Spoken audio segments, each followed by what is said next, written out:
Good night, baby. Have wonderful dream. Heaven love you, and I love you.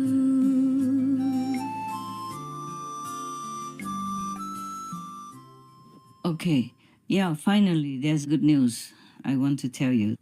You remember the story of the black magic woman, yes? That use, this karma gap, bad magic to harm me, yeah. Even though she did not succeed in killing me, she did some harm. My intestine has been wounded by this special witchcraft, and it has been injured for many months after I told you about that. It's just like somebody shoots you, with a gun or something, but it just passed you by, it didn't go into your vital organs to kill you. It just maybe passed by, and it probably still can hurt you when it's near that organ. So similarly, my intestine was wounded, and I thought it would be okay after a while, because the wound doesn't cause much pain. No, it's differently done. So I just let it be. I thought, after a while it will be okay, because the wound is not big. It's about maybe 1/3 of your middle finger size, yeah? So it's not all that big. I thought I would have enough power to cure it.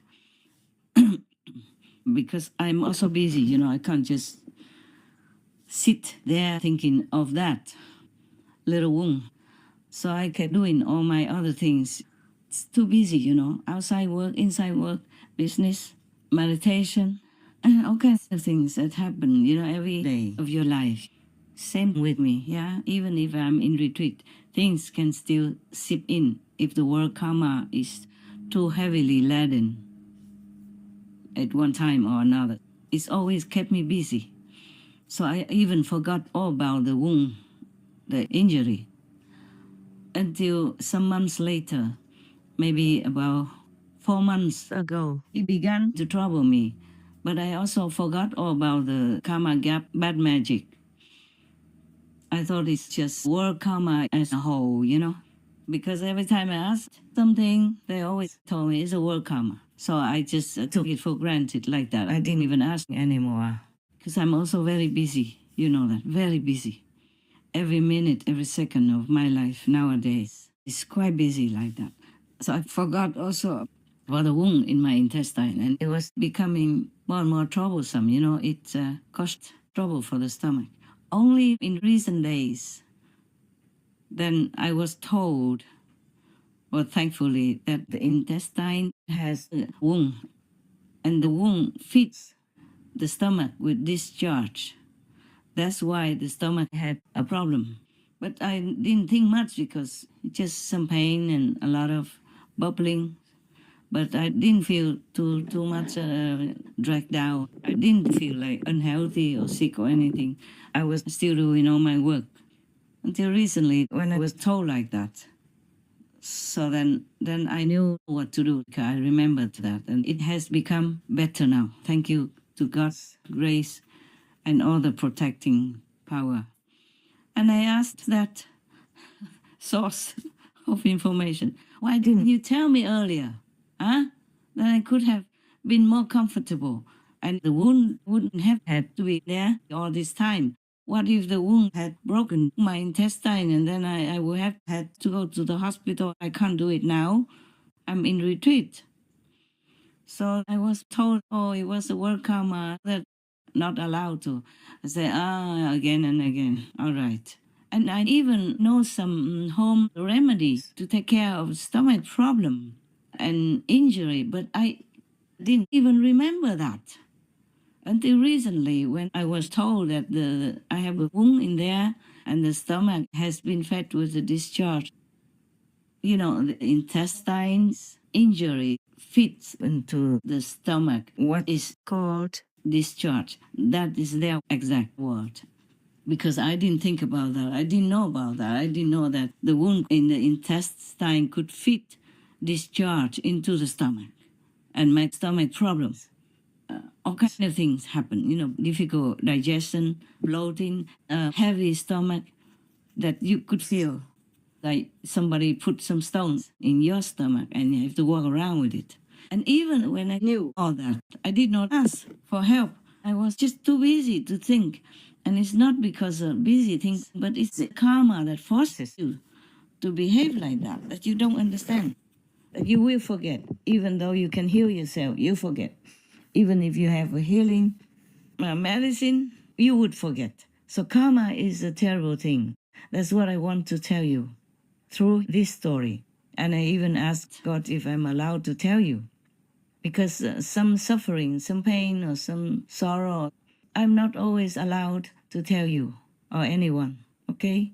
I'm glad I could tell you this so that you can be more aware of the force of karma, of your own individual karma as well as the surrounding karma and the karma of the world.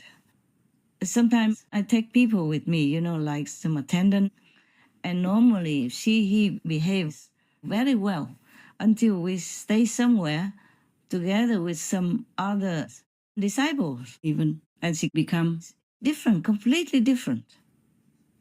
Like she doesn't cook for me, she doesn't do anything, just stay in the room all day long, with the excuse of meditating. Fine. Finally, I have to stop my work and go cook for myself and for her when she comes in. So every day like that, for at least almost 2 months till we moved away. Every day I cook. She does nothing. And she came in 8, late, 6, 7, 8.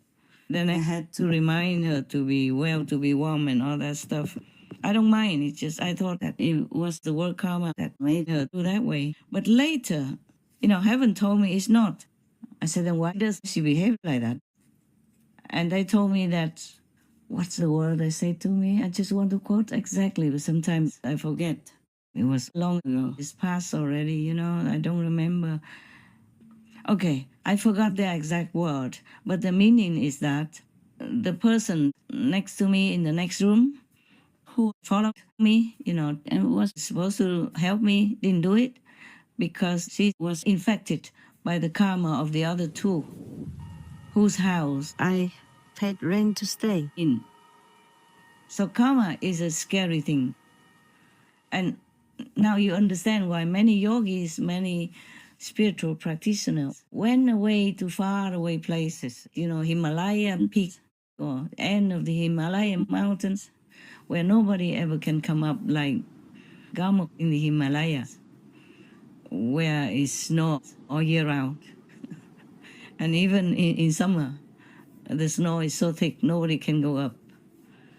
Until maybe when the army goes and clears all the roads in the Himalayas so the pilgrims can come. Then people come up and bring food for the yogis or the spiritual practitioners over there in that remote mountain of the Himalayas. And they would receive food maybe during all that time and some dry food, to keep for 6 months when all the snow is impenetrable in that Himalayan region. I went through much of that area after the army cleared the snow, because it's such a thick snow that on both sides it's still like walls, very high walls, 3-4 meters high. Only snow and ice on both sides of the path where the pilgrims can go. So karma is truly a terrible thing. Sometimes you go out to work or do something or meet somebody and suddenly you feel different. You feel aggressive.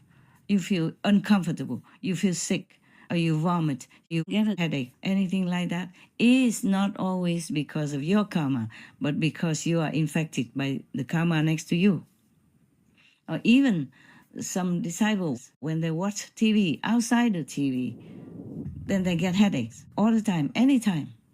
If they don't watch the TV anymore, then they're free of headaches. So if you have some sickness that comes suddenly or something provokes it, you pay attention and avoid that situation, avoid watching that show or meeting those people if You can absolutely avoid it. Okay, by the way, just to tell you. There are so many things I can tell you or I cannot tell you. But I'm also very busy to talk to you every day. It's not the same situation now. In retreat, I have to do a lot of inside work, more important even than the Supreme Master TV work, but I have to do both. So if I don't talk to you for a long time, please understand, I never neglect you inside. I'm always with you. God permits me that grace. So please don't worry, okay? We're always together. God made us together. God is pleased that we are together and that you cooperate with me under God's will so we can make our lives better, our relatives and friends' lives better, our loved ones better, and the whole world better in our little humble effort, okay? We thank God for allowing us to do that. So don't pray too much for anything, just pray that God's will be done and that you will always be able to do God's work and that you never forget God. Pray God, only that you will not forget God and always think of God, miss God, love God, long to be with God. And pray that God never forgets you also. God doesn't. It's just that if we obstruct ourselves with some unrighteous deeds or some wrong concept or wrong thinking, then we block ourselves from God's presence and we will not feel God's presence and love. But God never stops loving us. God never forgets us. Just pray that you don't forget God. All right, my love? Okay, then I guess that's it for now. I have to go and do some other work. Also, Supreme Master television work is still waiting. I will talk to you another time, yeah? All my love to you, all of you, disciples or non-disciples, and all beings on this planet and everywhere I can reach. My God, bless me to continue to do that. My God, bless you abundantly every nanosecond of your life and all your loved ones to be blessed that way, and that all of you and your loved ones and all beings would never forget God. That's what I wish. Thank you very much. Amen. Dear God, we love you. We ask for forgiveness and for your guidance at all times so that we know what's the right thing to do for others. Well, of course, for ourselves also. Amen. Remember God.